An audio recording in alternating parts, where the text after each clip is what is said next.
I'll say it's not a death sentence. Just be patient, work with your child, and hope for the best. I think things will turn out very well if you just stay consistent and just move forward.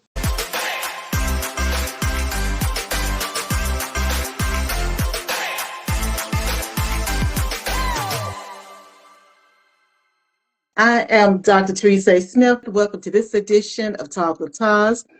I am the host, and today I have with me William McCreary. He's a professional truck driver who was born and raised in Southern Alabama. And I'm a Southern girl, so I'm trying to sound real Southern as I say that. After high school, he served 3 years in the United States Army. Thank you so much for your service. And William later attended Heartland Community College in Normal, Illinois. And in his free time, he enjoys playing golf, reading, and of course, spending time with his family. But today we're not going to talk about, the fact that he's a truck driver. We're not going to talk about the fact that he served his country and he likes to play golf. Today we're going to talk about something that's really dear to his heart, his journey as a father. He's also the author of A Little Boy and a Dragon. It's a story that was inspired by his own son, who was diagnosed with autism. The diagnosis changed William's life and became the spark for a beautiful project. So, William, welcome to Talk with Taz. Well, thank you. I really appreciate it. Glad to be a part of it. Well, I'm so glad to finally get you on the show. Full disclaimer, normally I don't do these full disclaimer, but William and I have been, if we were playing phone tag, I would say it that way, but we have been playing tag probably, it was last year we started this journey of getting him on the show. And so I'm so glad that he's now here. And I believe, William, that timing is everything. I know that we're going to talk about your first book, but I know you've had several projects. Well, we're going to talk about A Little Boy and a Dragon, but I know that you've had several projects along the way. And I'm sure that when we get to the end, you're going to tell the audience about your new project and also, of course, how they can get all of the books. So as we dive in, as a parent, and I'm not a parent, hearing a diagnosis like autism for your child is such a pivotal moment. Can you walk us through what that moment was like for you? It really wasn't that bad. It wasn't tough on me.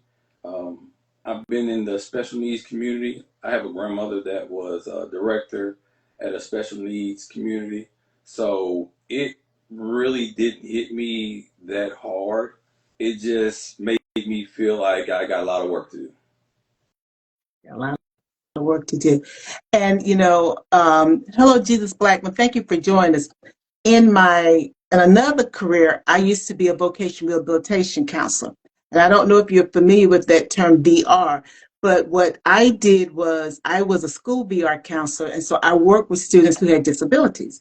And my job was to help them transition from K-12 into employment. So when you talk about you weren't really thrown because you had a grandmother that had been in that industry, you knew that there was a lot of work to be done. And knowing that and having that background, what were some of the challenges that you had to overcome as a parent to help your son? I really wouldn't say there was a lot of challenges. It just was, like I said, it didn't hit me by surprise. Mm-hmm. I just knew that, like I said, I just had a lot of work to do. I wasn't heartbroken. I just was aware of the steps I needed to take to going forward. Now, you said it didn't hit you by surprise. So tell me, did you think that there was something that was a little different about your son before the diagnosis? No, because he started to talk and then he kind of regressed. So I did take that to be kind of peculiar. I just wanted to get him tested to make sure that he was healthy and that we can get him put into the right programs to make sure that he was able to um, basically be successful and be a happy baby. Now, I'm in North Carolina. In North Carolina, we have what's called the TEACH program, and I've worked with TEACH through my prior profession. And they work with individuals who have autism, and they help to diagnose individuals who may have autism. Um, I know you're from Alabama. What resources were available to you as a family, as parents, to be able to determine what was actually going on with your son and why there had been the slight regression? Well, they have speech therapy. They have a community here that's called Beacon of Hope that are awesome. They're amazing. They do behavior development. So, you know, we were kind of like already thrown into it and had a system and a program to be a part Mhm. of. So we just kind of like dove straight into it. Now, how old is your son now? He will be 7 on the 26th. This month. Oh, oh, he's got a birthday coming up in a couple of days. Ooh, his ears are burning. So that he knows it's going to be some fun things happening. So he's still a young man, and I say young man, he's a young boy, but he's still quite young and has a lot more development ahead of him. I I've worked with individuals who have autism or Asperger or who've been on the spectrum. Have you guys been able to see what his special gift is yet? He likes the repetitive count. He can also read already, so I don't know necessarily if that's a special talent. It's just I'm like I'm taken back because, like I said, my expectations they weren't low, but he's exceeded expectations already. Mhm. And I just got a little chill when you were saying that. And I do understand what you mean when you say they weren't low, but he's exceeded your expectations. And I think, sometimes as individuals, I'm not even going to say as parents, but as individuals, is this our young man This is that we're talking about? Oh, this he's is making his debut today yes. too. Hi. He's not gonna probably participate too much, but he is here. Oh, So well, yeah, he is gorgeous. thank He's making his debut today. But what I was going to say is, um, I want to say something totally different. Years ago, when I worked at the Department of Public Instruction, I was working on a project, and there was a study that had come out from the U.S. Department of Education, and it talked about expectations. There was the parents' expectation for a child, the teachers or the school's expectation, and then the child's expectation. And what the study had found was that the teacher's expectation was here, the parents' expectation was here, but the child's expectation was at the top, and the fact that there was such a wide divide there.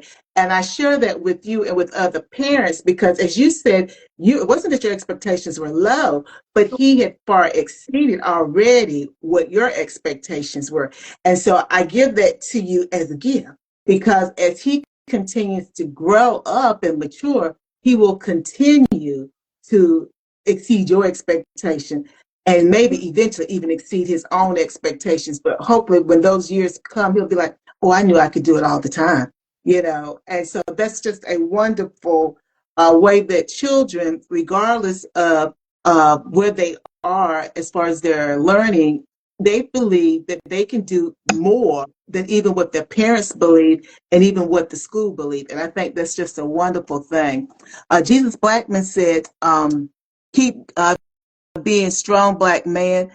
He said that to you, he salutes you to you, black man in the video. Great dads make the world go around. Absolutely. They make the world go around.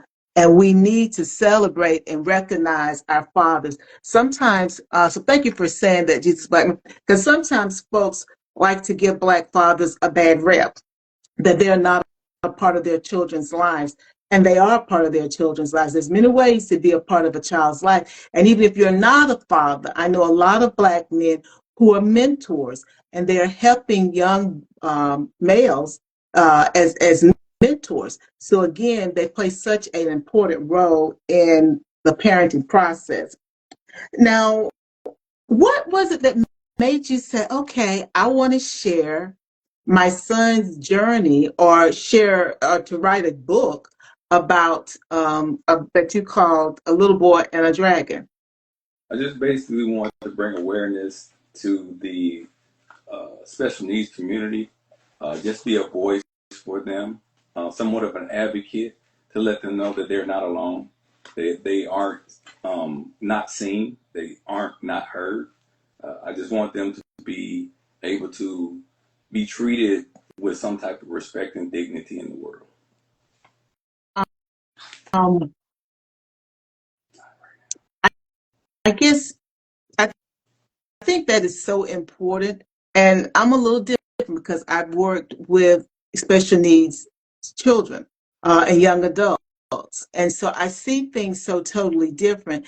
And I get the fact that you wanted to bring that awareness because sometimes it appears that folks would perhaps don't want to see them or don't want to hear them. And I still believe, having worked in medicine too, that the person is the best expert on when it comes to them, be it something physical, something emotional, be it something psychological, intellectual. They are the person that we should be tuned into. But lots of times, even for those of us who may not have any disabilities, we still sometimes folks don't want to tie into the person that actually has the information. So I like the fact that you want to be that voice, be that advocate to make sure that folks understood that these individuals should be seen and should be heard. And I'm going to throw the word respected on there also, because they are a part of our society and they are contributing parts of our society. And we need to make sure that folks understand that.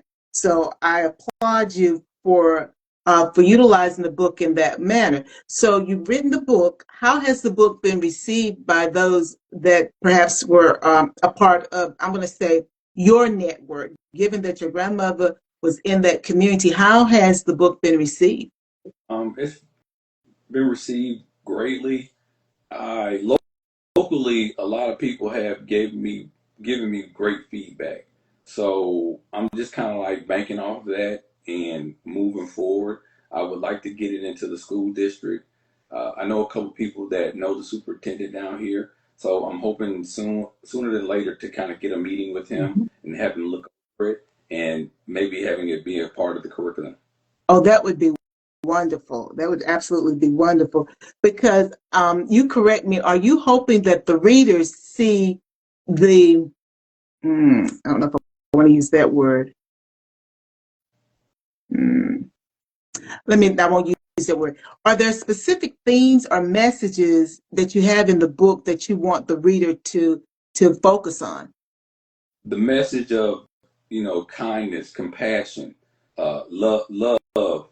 They just want to be loved and treated just like any other person, any other human being, any other citizen. They want to be able to get a degree, have a girlfriend, have a regular life or normal Mhm. life. You kind of go through this maze of life.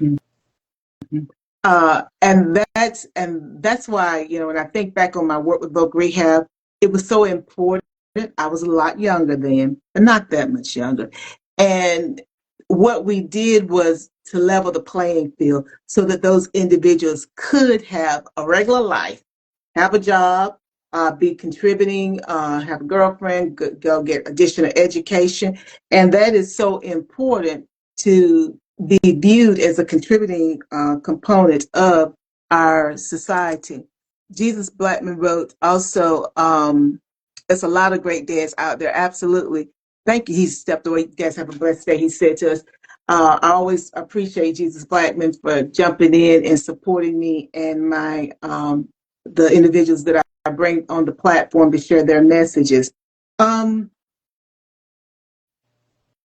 what do you envision the future looking like now that you have a child who's on the spectrum? and you're working through that. He's exceeding your expectations at this point. What do you envision the future looking like? Well, since my son is coherent, he's very intelligent. We have people who have come out of it through digestive specialists, um, boxing their system. That way, if it's not necessarily autism, it could be a delay in speech. So I'm hoping and have very high hopes that his is a delay in development. So because like I said, he can read and we talk. He just hasn't got full sentences out yet. So like I said, my expectations for him, I hope to see him be successful in middle school, be successful going on to high school, and even hopefully make it into college. Now, let's and I'm going to touch and agree with you on that. I was thinking as you were talking, so I want to go back a little bit. He, your son, it was a speech delay, if I'm understanding you. It was a speech delay that he might have been chitter chatty you younger, but then there was a speech delay. Are you saying that's what was the thing that you guys really noticed that was a little different? Yeah, like I said, he spoke to me early on in life, but then Mm-hmm. so he's now coming around full circle. And like I said, he's talking more now. He's expressing himself more now. He's very independent.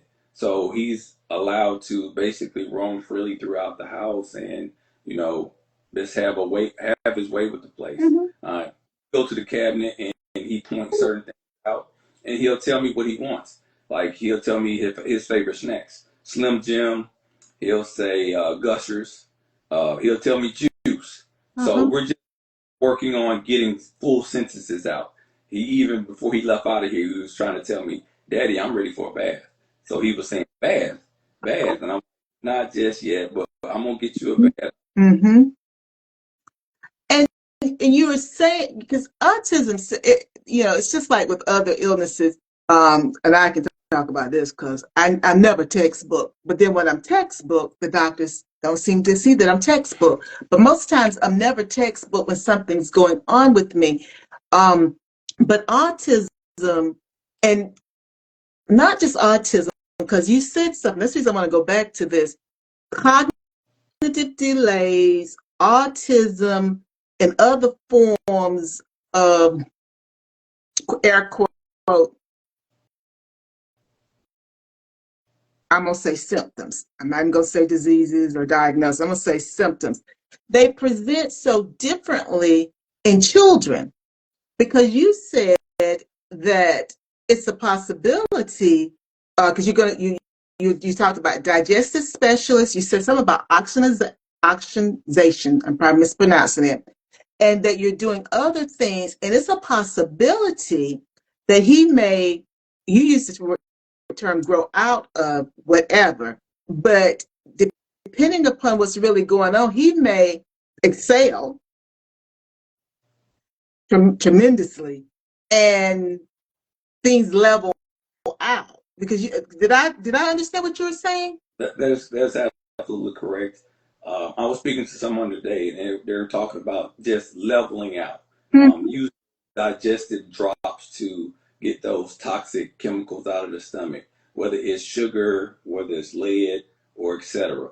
Mm-hmm. It's kind of like I said, just to balance out their emotions and get better sleep. Mm-hmm. And I'm telling you, sleep will do something for you.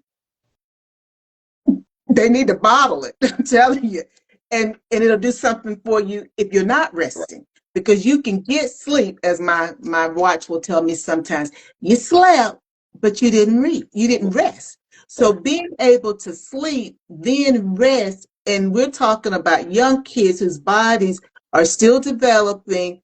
Oh, it will be interesting to see how he continues to develop. I'm gonna touch and agree again that he outgrow it because of the fact that he can read. That is so, that's very encouraging to me. He can read. We just got to get the sentences. We just got to get him to go from words to sentences. But the mind is a very interesting instrument because you understand if he can read. Now, because reading is here in the continuum, words are here. So he can do this, but there's a gap in between. So if he can do this, we just got to develop this part. And then they come together and then we spring forward, if that makes any sense. Because the fact that he can read, we just got to work on the speech component and I'm going to say the connections in the brain.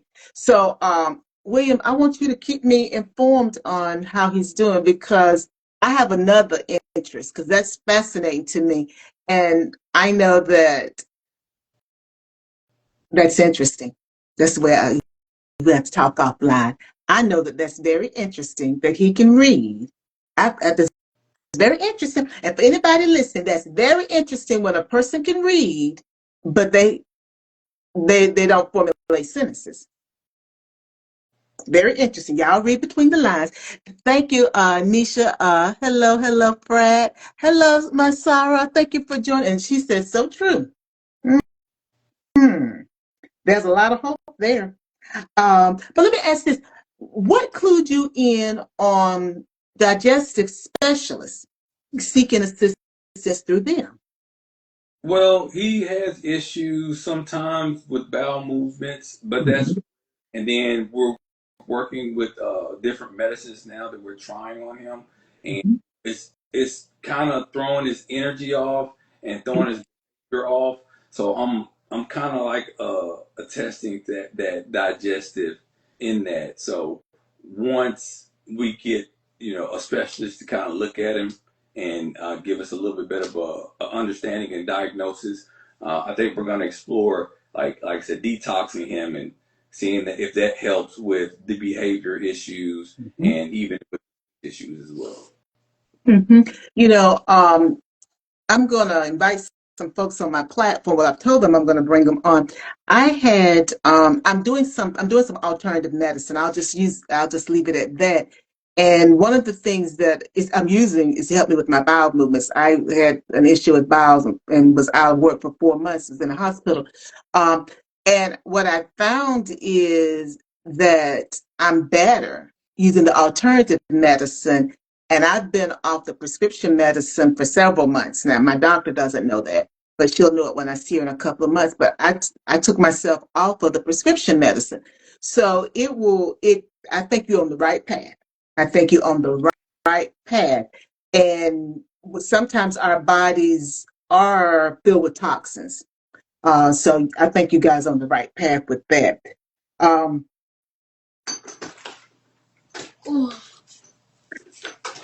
Now, are there any specific lessons that you've learned that you think would help a parent who may be just receiving a diagnosis that their child may have autism? Any lessons? I'll say it's not a death sentence. Just be patient, work with your child, and hope for the best. I think things will turn out very well if you just stay consistent and just move forward. And he said best. Did you hear him? Yeah. He said best too, and I'm gonna agree with him. You said hope for the best, be patient, and work with your child. And he said best. He could have said any word, but he said best. Yeah, he said best. I get little chills here. Now you got a new project. Now tell the audience about your new project. My new project is called A Hidden Surprise in the Forest. We just released it here recently. It's available on Amazon, Barnes and Noble. It's like I said, it's one of my things I've been working on. I'm very proud of it, and I'm just hoping to see very good reviews and results from it as well. And I'm sorry. My Sarah says she's a former special educator, and a doctoral candidate in holistic medicine. Oops. And she said, indeed, fasting and detoxing the body is good. So that lets us know, because I don't believe it's just by coincidence that anybody is on. That lets us know, again, you're on the right path with that. So thank you so much, Sarah. And thank you, H 0010, I think it is. Thank you so much for joining us also. Now, you said that, well, I said that you like to golf in your free time and then reading and spending time with your family. How do these hobbies, um, along with your son's presence, keep you grounded and balanced as you navigate his journey at this point? He can be a handful, so it does help me relax and kind of unwind so that when I spend time with him, I can give him my full attention. And thank you for saying that, William, because sometimes we think we're supermen and superwomen. And as someone said to me today, it looked like you're not taking care of you, because, I cry in a heartbeat these days. And I said, you're right, because I've got some other folks stuff that I'm carrying that's very hard to carry. But knowing that by you doing your hobbies, it then allows you to give him your full attention. And I can assure you, I don't know the young man, but just a little bit that I've seen, he would know if you're not giving him your full attention. Yeah, you get distracted. You know, your emotions get wound up with the hustle bustle of living life. You get stressed out. You don't need to be stressed out when you're dealing with your children because then you take your emotions out on them, and that's not what we want to do. We want to, like I said, just all our good energy and just stay positive. Absolutely. And a friend of mine, she's helping with her nephew, and he has, I think he's a ninth grader this year. He has sensory things, and he does respond to energy. And she's always been very careful. Like if something was going on, yeah, it didn't have to be that she was upset at someone or angry. It could just be something going on physically. She's always been very intentional about making sure that when she was around him, her energy, her vibe was calm because he would feed off of that. And so I think that the point that you're making is well needed for our parents. Hi, Kitten 1970. Thank you for joining us also. Um, you've written, is it 3 books, William? Pony. That Three is three books. books. You've written 3 books now. Okay. Now, this is a question for my authors. And are all of your books children books? They are currently, yes, they are. But Now, but yeah, now I'm gonna paint a stereotypical picture to ask this question. You are a professional truck driver, and I know that I used to date one. I know that takes a lot out of you, a lot of discipline though too. You ex-army, then you swing to the golf, which lets me know you're analytical. How is it that you're writing children books? Uh, you make time for what's important to you. He's very important. That's why he's here with me right now. But, So, but my point is, how is it that you zeroed in on children's book instead of other types of books? That genre. um, I don't know. I have been working on other things as well. It's just the children's book. Since I have a child and I have an older daughter as well, it kind of stuck out with me more, and I feel like just reaching their community because they are our future was my best. Uh, Thank you. That's a perfect answer because what I say to those who are aspiring authors, and sometimes folks are like, where do I begin? As my mentor would tell me about something else, I'm going to apply it here. Write what you know. That's right. Write what you know. You've got a young man that you're raising, you got an older daughter. Write what you know. And because like I said, I was trying to make it very stereotypical. Here you are, this strong Black man, but you're writing children's books and you're making an impact. And I just think that's such a wonderful way. I'm a woman of faith. It's just such a wonderful way that God is using you, because you basically are changing not only parenting, but changing how people view Black men, because you're writing children's books. And that is a wonderful gift to your son, to your daughter, to your future grandchildren that hopefully, I don't think your grandfather yet, but your future grandchildren that's coming and great grandchildren. What a wonderful legacy that you were able to take your gift and funnel it into children's books and impact the world and education too. So that's just a wonderful thing. William, tell folks how they can stay in contact with you. Well, you can reach me on all platforms. William D. McCreary on Facebook, Instagram, Mr. VAP, and on TikTok. And I'm also as well. So. And what was the last one that you said, William? Thread. That's the platform that's available out here. But you can also Google my name and the books will pop up as well. All righty then. Well, William, thank you so much for being on Talk with TAS, and thank you for sharing our young man with us. And thank you so much for letting your passion for reading and writing focus on children's books, because I think that is so important. As I said, that's different. And I think we need to see your young man, your son needs to see it. And I think other people need to see that we can do and be anything, and that we don't have to be in a mold, because you are showing that here you are, intelligent Black man, and you're an author, but you're writing children's books, and that is so important. And so I also say to my audience, if you have a message that you want to get out, I have a global audience that watches my show. Please consider coming on Talk with TAS. If you've got some content that you're trying to get refined, I am an editor also, and I'd be honored to help you get your project to the general public. Again, this has been Talk with TAS. My guest has been William McCreary and his lovely son.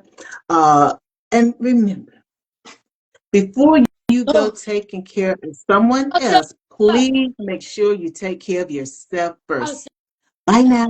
Bye-bye.